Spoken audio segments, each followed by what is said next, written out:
Estamos aqui agora no CT para estrear essa nova ferramenta.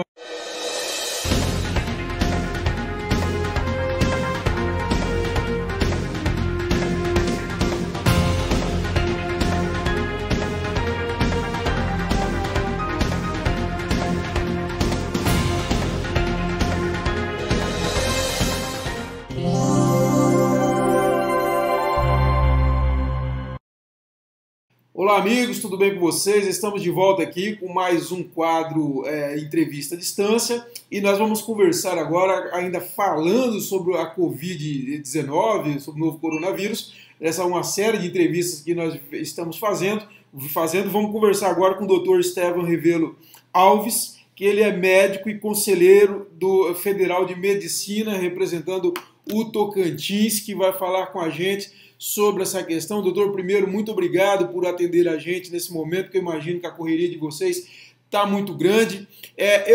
Uma pergunta que eu tenho feito com certa insistência é porque as pessoas ouçam de especialistas, de quem entende da área, doutor, realmente esse é um momento que inspira muita seriedade em termos de saúde pública?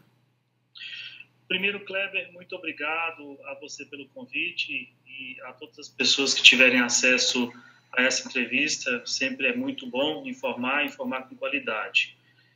Kleber, sem sombra de dúvida, o momento histórico que a gente vive é um momento que nunca na história do mundo as nações se envolveram tanto em um problema de saúde pública que vem hoje atingindo milhares de países, né? Esse problema ele inicialmente começou na cidade de Wuhan, uma cidade com pouco mais de 11 milhões de habitantes na China, e ganhou o mundo. Em menos de 3 meses, a gente já tem mais de 180 países com essa problemática. Em muitos países, com dificuldade para prestar assistência mínima às pessoas. Inicialmente, a gente tinha informação que o grupo de risco eram pessoas acima de 60 anos, hipertenso, diabético ou imunocomprometido. Hoje, a gente observa que os números, com o passar do tempo, essa população que era genuinamente de idosa, a Itália é um reflexo disso, com os Estados Unidos entrando nessa crise também, a gente observa que essa linha do tempo ela tem caído. Recentemente, ainda no dia de ontem, a gente perdeu uma criança de 13 anos de idade. Então, isso é um fato que mostra que as nações precisam se organizar e a saúde de cada localidade ela precisa, sim, ter, mediante as pessoas que ali ouvir as autoridades competentes, ter um norte a seguir, porque é um problema que ainda vai se arrastar por alguns meses. Doutor, e essa é uma questão importante, quer dizer, às vezes se fala assim, não, é uma questão que estão morrendo idosos, né, que jovens e pessoas de risco, de problema coronariano, hipertensão, diabetes e tal. Uma pessoa saudável não corre esse risco. Mas realmente, pelo que eu tenho visto na imprensa nos últimos dias, não é bem assim. Parece que tem casos de pessoas jovens, sadias e que estão evoluindo para uma gravidade bastante considerável, não é não? Sim, com o passar do tempo, e aí dos dias e dos meses, a gente consegue ter agora um pouco mais de informação, mas o fato é muito novo, ainda a gente não pode afirmar com segurança que vai atingir só o público idoso, que vai atingir só o público hipertenso, diabético, não. Hoje a gente observa que, inclusive, jovens sem nenhum tipo de comorbidade vêm sendo acometidos por esse problema também. E aí, com o passar dos dias e com o número de casos aumentando, estratificando essa população, é que a gente vai ter a certeza da afirmação. Sim, os idosos, quando acometidos por essa doença, os hipertensos, diabéticos, os imunocomprometidos, eles de fato falecem por conta disso. Mas, em regra, hoje a gente precisa dessa tomada de atitude do isolamento social, porque a gente não tem a certeza que um adulto jovem, sem nenhum tipo de comorbidade, pode vir a não sofrer por esse mal. De fato, aqui na nossa cidade, a gente observa o perfil de pessoas mais jovens, inclusive, tendo essa doença. Ainda não temos nenhuma situação de morte no nosso estado, mas é uma questão que, com o passar dos dias, com a epidemia se expandindo para toda a sociedade, isso é um fato que pode acontecer no nosso meio. E aí o senhor tocou num tema importante, a questão do isolamento. Tem esse debate, isolamento social de forma horizontal ou vertical, como tem defendido, por exemplo, o presidente. Quer dizer, não há outro caminho. A gente viu o OMS semana reforçou a necessidade de isolamento. Quer dizer, diante de uma situação que nós não temos remédio, não temos vacina, o isolamento é a única saída mesmo e ele tem que ser horizontal mesmo, doutor. Essa é a defesa que o senhor faz também? Isso é o que a gente tem visto no mundo afora, onde os países têm adotado essa postura, o número de casos ele tem caído progressivamente. Parabenizo as autoridades do Tocantins pela iniciativa pioneira, antecipada, de antever o problema e já chamar a responsabilidade da sociedade em se isolar. E a sociedade, por um outro lado também, correspondeu a esse pedido e está, sem sombra de dúvida, restringindo o número de casos pela restrição que está acontecendo. Um fato que a gente também tem que levar em consideração é o baixo quantitativo de um poder de contabilização dos casos por uma subnotificação. Nós não temos a capacidade que a Alemanha está tendo de fechar o país, testar todas as pessoas, isolar o grupo de risco e hoje, com mais de 80 mil casos contabilizados, contabilizando menos de 1.000 mortes. Isso é uma organização de um país que tem uma população menor, um território menor, que soube a contento antever o problema e perceber que isolando seria melhor para toda a sociedade. O Tocantins, por não ter o insumo suficiente, inclusive para os profissionais de saúde, isso é que a gente tem que levar em consideração também, a população precisa entender que não é porque um baixo número de casos a gente não tem que se isolar. Tem que se isolar. Há uma contabilidade feita por algumas autoridades de saúde do mundo que para cada caso existente na localidade a gente tem de 10 a 30 casos circulando no nosso ambiente. Portanto, a gente está falando aí de uma população que pode estar circulando e que não foi contabilizada por uma série de fatores que não vem aqui agora elencar, mas a gente tem que estar atento a esse problema. A subnotificação, ela prejudica os profissionais de saúde, porque a gente não sabe onde está pisando, a gente pode, inclusive, a sociedade menosprezar o fato e, consequentemente a isso, nem atender os pedidos que as autoridades públicas, porventura, possam solicitar da população. E parece que é isso que a gente vê, né, doutor? Diante desse número pequeno de casos, parece que está assim, olha, tem uma situação de normalidade.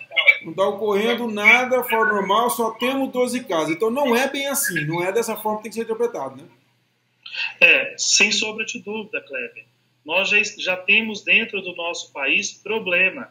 No estado de São Paulo, a gente tem um grande quantitativo de pessoas que já têm o problema da Covid-19, já estão internados em leitos de CTI, uma grande quantidade de população em curto intervalo de tempo que já faleceu por conta disso, mas essa realidade, muitas das vezes, aquelas pessoas do interior podem menosprezar que esse fato não vai chegar. Não, ela já faz parte de toda a cadeia de transmissão no mundo inteiro. E no Tocantins e as cidades do Tocantins não vão fugir a essa regra. E a gente precisa entender que o papel social hoje é a ferramenta mais barata e mais acertada, porque uma vez que a população permanece em casa, ela restringe a possibilidade de contaminação em maior escala de toda uma população. E assim, nós, profissionais de saúde, conseguimos nos organizar. Agora, é bem verdade que a gente já tem um sistema único de saúde que já vem com uma certa contabilidade de casos e não param de chegar infartos, não param de chegar acidentes que poderiam as pessoas, inclusive, estar em casa, condutores de moto. Essas outras patologias todas que nós atendemos não param de chegar. Mas a gente agora, nesse momento, precisa concentrar os esforços nessa problemática que vem tomando conta do mundo. E o Tocantins não vai ser fora da curva. Ainda no dia de ontem, o senhor fez uma entrevista muito bem acertada com o Dr. Flávio Milagres, a quem até eu recomendo assistir a entrevista. E ele foi claro em dizer que a gente está tomando a tentativa de acertar a todo momento, mas a gente tem que entender também que os nossos hospitais eles podem ser insuficientes para o número de casos que podem acontecer.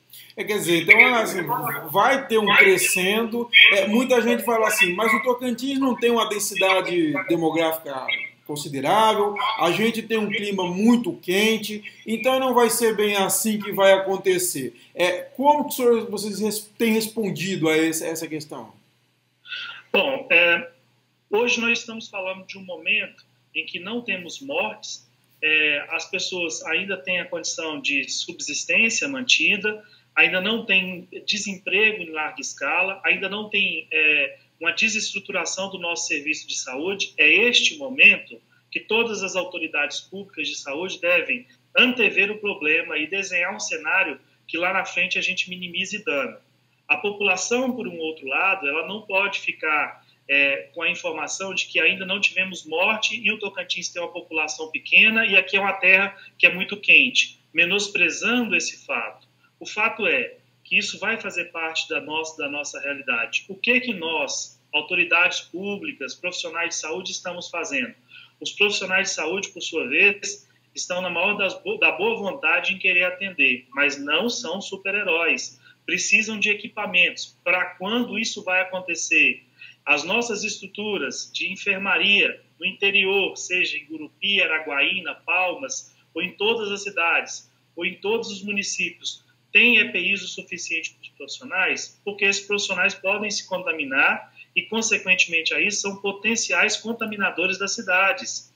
E essas pessoas não tendo um profissional que atenda de forma adequada, no sentido de proteção de equipamentos individuais, elas não estarão recebendo o atendimento que precisarão. Por um outro lado, a gente já observa um cenário das nossas UTIs superlotadas. UTI pediátrica com quase a totalidade dos casos. A UTI adulta da cidade de Palmas também quase na totalidade. Hoje, o que a gente tem observado no mundo são ambientes dedicados. Por que a gente usa essa expressão de ambientes dedicados? Quando a gente constrói, e assim está sendo feito no Pacaembu, no AMB, 3 hospitais de campanha e estendendo a 8 hospitais no Rio de Janeiro, um hospital dentro de um shopping na cidade de Curitiba, Goiânia recebendo o primeiro hospital adaptado para atender, dedicado a esse problema, a escala desses profissionais ela deve ser individualizada. A gente observa hoje que 90% dos casos, isso é a contabilização inicial, a gente tem que ter isso como referência, mas a escala individualizada desses profissionais deve se presumir em atender em 14 dias, porque se eles se contaminarem, eles ficarão 14 dias reclusos no ambiente e poderão ter o quadro de imunizados ou não. A gente não sabe ainda se esse vírus ele retorna novamente, se a gente consegue adquirir imunidade a ele, mas a gente precisa, com essas informações, traçar um ambiente dedicado para esse atendimento, com profissionais treinados para fazer esse atendimento e a população ser bem assistida. Eu observo a necessidade de implantarmos mais leitos de UTI dentro do nosso estado. Eu acho que perguntar, o senhor acha que será necessário também um hospital de campanha aqui no Tocantins, aqui em Palmas, ou Araguaína, enfim? Eu estive na segunda-feira na presença do promotor de justiça, o Dr. Tiago, com o secretário de Estado, e a ele nós levamos algumas informações que recebemos, inclusive, do Ministério da Saúde, que inclusive é de posse dele essas informações hoje. Nós traçamos, então, a necessidade de manter o que nós já temos ou da gente antever problemas, porque uma vez que você cria um ambiente dedicado, vamos ser específicos, no HGP, esses profissionais estarão lidando exclusivamente nesse setor ou circularão para outros? Esse ambiente, será que ele não contaminará todos os outros locais do hospital?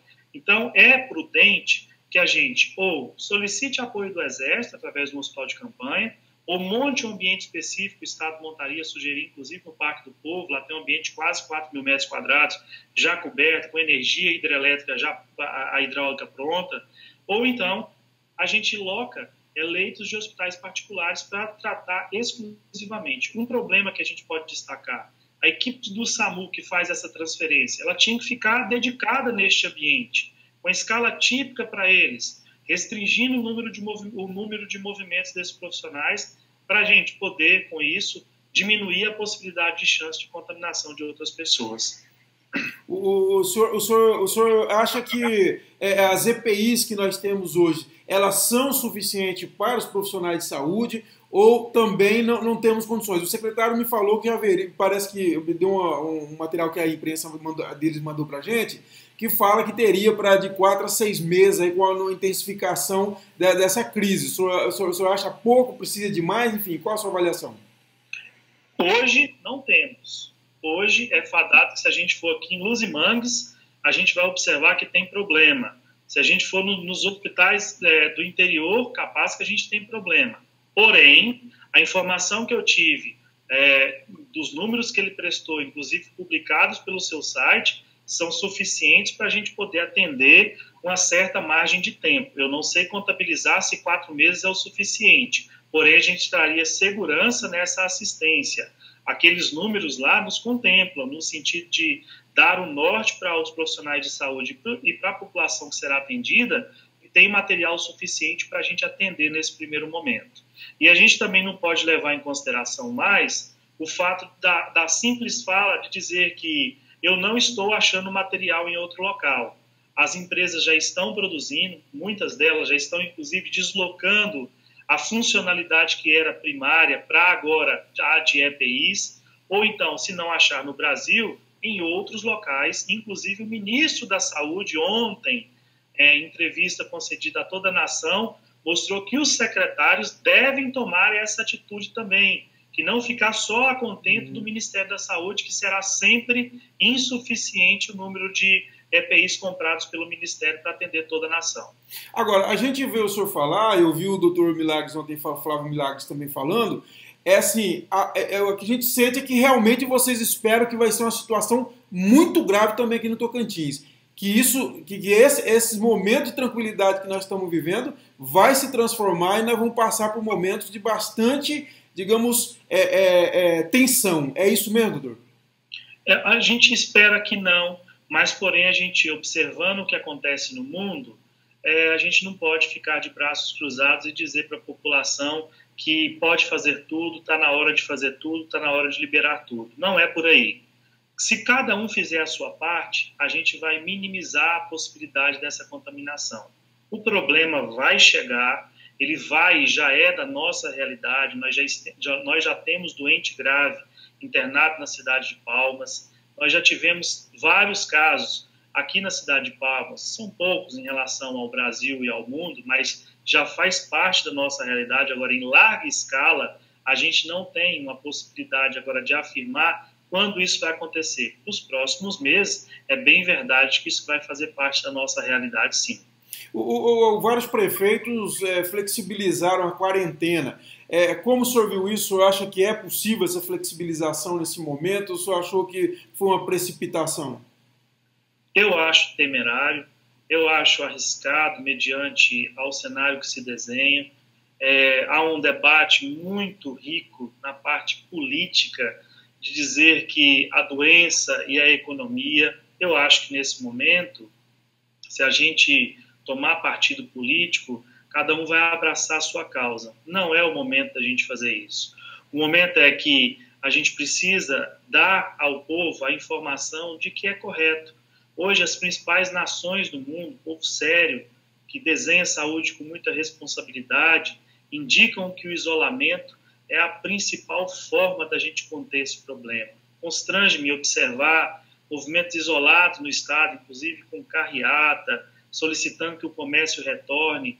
Ora, o que a gente quer? Uma sociedade contaminada e um caos na saúde, ou uma sociedade que daqui a algum tempo consiga se reerguer e fazer com que o comércio volte a funcionar com as pessoas que nós amamos do nosso lado? Porque eu não sei, Kleber, se eu serei acometido por isso, se você ou qualquer um outro que estiver assistindo essa entrevista, mas eu tenho a certeza, se eu fizer a minha parte de me isolar, eu diminuo a possibilidade disso acontecer, inclusive comigo.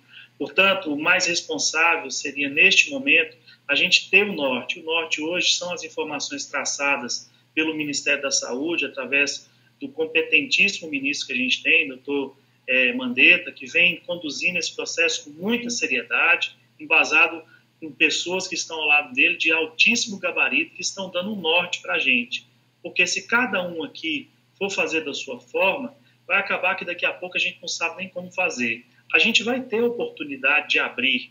E pode ser que lá na frente, inclusive, a gente tenha que fazer um lockout específico. Olha, na cidade de Gurupi, explodiu o número de casos. Capaz que naquela localidade a gente tem que tomar uma providência. O Tocantins explodiu o número de casos. Naquele estado, talvez a gente tenha que tomar mais providência. Mas hoje, abrir sem critério algum, porque há uma reclamação do pessoal da iniciativa privada, porque não tem um embasamento para poder dizer que isso é o melhor para toda a nossa sociedade, eu acho arriscado.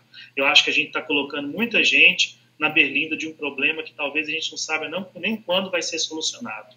Doutor, e em termos de pessoal, nós temos hoje médicos, enfermeiros, nós temos pessoal suficiente para uma demanda, pelo que vocês preveem aí, que vai crescer muito nas próximas semanas. Como que estamos em termos de recursos humanos para atender esses pacientes? A França, a Itália, o Reino Unido e especialmente agora os Estados Unidos nos ensinam que 45% dos profissionais que atendem pronto-socorro e unidade de terapia intensiva, eles saem fora da batalha porque são acometidos por esse problema, seja com coriza ou até mesmo com a morte. Então, eu entendo que a gente tem hoje dentro do Tocantins um quantitativo de profissional médico, de enfermagem, de técnico de enfermagem suficiente. Porém, a gente tem que se ater e otimizar os serviços, porque a gente pode precisar de todos os profissionais de saúde possíveis e inimagináveis. Diante desse contexto, o Ministério da Saúde solicitou do Ministério da Educação a antecipação dos alunos de 6º ano de graduação. Muitos já vão colar grau antecipadamente para poder ir para a linha de frente. Eu tenho uma ressalva quanto a isso. Esse profissional ele está saindo da faculdade, se tornando médico e tendo contato como primeira vez com um paciente grave. Ele deve ser orientado e deve ser dado também a ele a oportunidade de ter equipamentos de proteção individual para que ele também não venha a ser um potencial contaminador. Então, esses profissionais que estão antecipando, a gente precisa saber aonde alocar esses profissionais. O Ministério da Saúde hoje solicitou de todos os conselhos federais, de enfermagem, de farmácia, de fisioterapia e até de medicina veterinária, a lista de todos os profissionais, para poder possibilitar a todos os profissionais brasileiros que lidam com saúde uma webconferência para fornecer um curso sobre Covid, para todos terem a informação estratificada e unificada para poder prestar uma assistência futura se, por algum motivo, o governo brasileiro convocar o profissional para poder atender em determinada localidade do país, porque isso pode acontecer. Por um outro lado, eu até peço a sua permissão, ainda durante essa semana eu concedi uma entrevista, porque muitos brasileiros que estão fazendo medicina fora querem agora a oportunidade de também atender. Nós estamos vivendo diante de um momento que todas as universidades estão fechadas. Não há possibilidade de você fazer uma aglomeração com mais de 30 pessoas. Portanto, fazer uma prova hoje em 2 etapas, como é o que está descrito na lei, com 8.000 pessoas, eu acho temerário. A forma mais fácil que o governo encontrou foi antecipar a colação de grau desse 6º anista e agora também vai possibilitar que o 5º ano e o 6º ano de primeiro semestre aqueles que quiserem vão receber uma bolsa, isso vai ser desenhado ainda mais à frente para poder prestar assistência, porque pode faltar profissional. Certo. Doutor, e a rede particular aqui do Estado? Ela está inteirada? Vocês têm feito essa interlocução com ela e os hospitais particulares também vão participar, digamos, dessa guerra aí contra o coronavírus? Os hospitais particulares hoje no Tocantins, eu acho que tem feito bem feito o serviço, porque a grande maioria dos nossos casos é na rede particular que tem sido identificado e internado. Portanto, está surtindo efeito a parte privada, vai necessitar sim dessa grande quantitativo de leitos que existem na parte privada e no momento oportuno a gente pode inclusive precisar mais do que hoje de todos os leitos de UTI ou de enfermaria. A gente não está aqui, Kleber, também, eu queria esclarecer, querendo fazer um alarmismo à população, mas nós estamos falando diante de um problema que pode complicar. Agora, cabe a nós, profissionais, desenhar que futuro que a gente quer, de forma organizada, para que a gente, diante desse problema, não crie ainda mais desorganização ou até mesmo problemas que não consigam ser solucionados em curto intervalo de tempo. Agora, assim, para a gente fechar, eu sempre fico pensando assim, você pega a Europa, que tem um nível educacional muito grande, uma rede de saúde excelente, e enfrentou o que enfrentou, essa situação lamentável que nós estamos vendo. A gente vai para os Estados Unidos, a mesma coisa, uma das maiores potências do mundo, com muito dinheiro, com uma rede hospitalar também absurda, não dá nem para comparar com o Brasil. E aí a gente vem para a América Latina, em que nós temos um baixo nível cultural, uma miséria extrema. Ontem, por exemplo, eu estava vendo na Globo News uma favela em que 200 famílias usam 2 banheiros, um masculino e um feminino. Então, enfim, essa situação nossa, ela nos deve alertar mais. Quer dizer, se os Estados Unidos e a Europa estão passando o que está passando, imagine nós que temos todas essas fragilidades. Isso é preocupante também, esse fator socioeconômico? Isso é o fator mais preocupante entre todos. Nós temos hoje um desenho de projeção que nos Estados Unidos podem falecer em torno de 200 mil pessoas. Porém, a nossa realidade é completamente diferente da Europa e dos Estados Unidos. Nós não sabemos o perfil desse vírus quando ele adentrar a favela da Rocinha, da Maré, os vazios econômicos existentes no Recife, na nossa realidade. Portanto, o nosso problema ele pode ser muito maior do que países organizados. Por isso, da urgência de tentarmos organizar o quanto antes do problema instalado. E essa problemática, ela não nos dá a oportunidade de termos a certeza para onde que a gente vai, porque a gente está construindo e aprendendo diante de toda essa pandemia. É diante dessa pandemia que a gente está tentando atender o doente da melhor forma.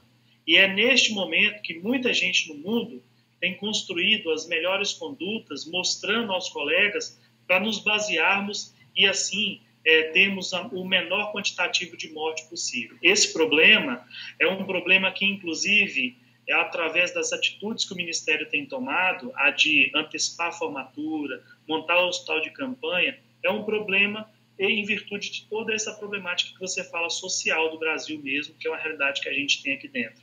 Doutor, então, para a gente fechar, não tem caminho. Quer dizer, como a gente pode ajudar os profissionais de saúde e nos ajudar ficando em casa, não tem saída.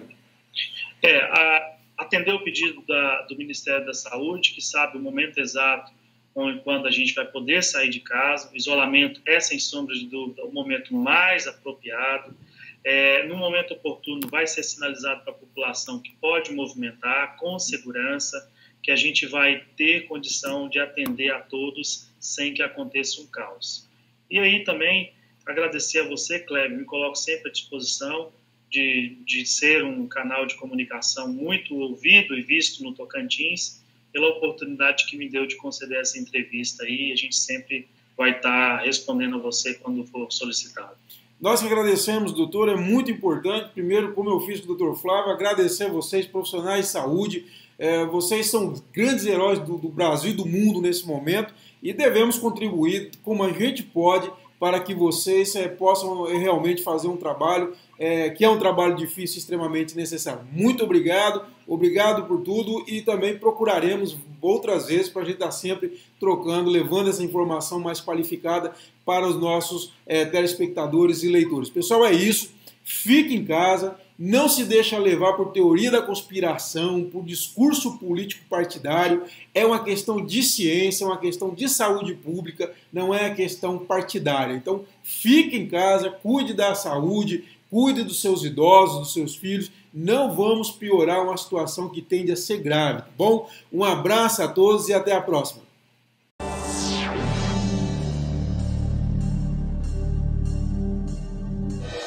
Estamos aqui agora no CT para estrear essa nova ferramenta.